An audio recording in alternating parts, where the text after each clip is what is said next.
Blowing gently in the summer breeze, these tiny purple flowers are just one of many small, native species growing in this natural wooded area.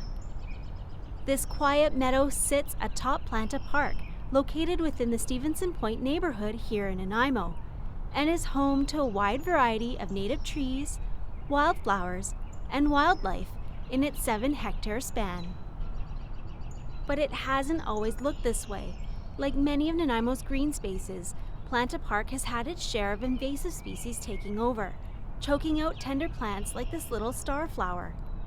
But thanks to a determined group from the Stephenson Point Neighborhood Association, they're working together to keep their community park flourishing, one work party at a time. There's so much more. Like, it's depressing when you see all there is left and all of the invasives, but when you see areas that you can't find an invasive, all of a sudden you don't see the broom, you see the park. So then you know you have made a difference. People have so interfered with nature that we have an obligation to do a little bit to try and make it better.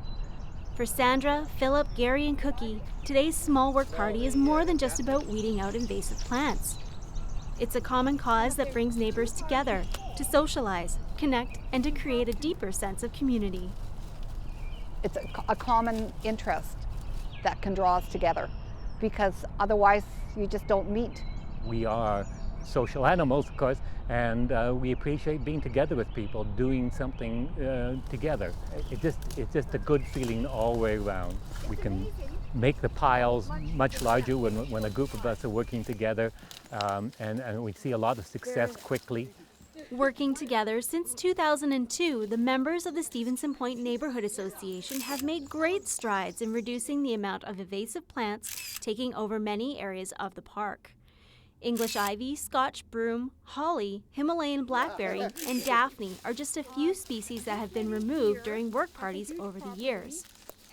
And despite knowing that there are still more areas of the park that need attention, Sandra and her neighbors are still motivated and inspired to continue on with the not-so-easy task.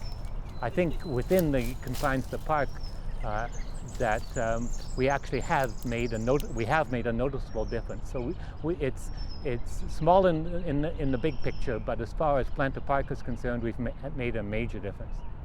Sandra feels that education is the key to help reduce the overgrowth of invasive plants in yards and in other city parks. She hopes that by bringing more people together with a common love for these beautiful green spaces, that many hands can help make a difference, pulling one root at a time. In Nanaimo, I'm Jocelyn Matui.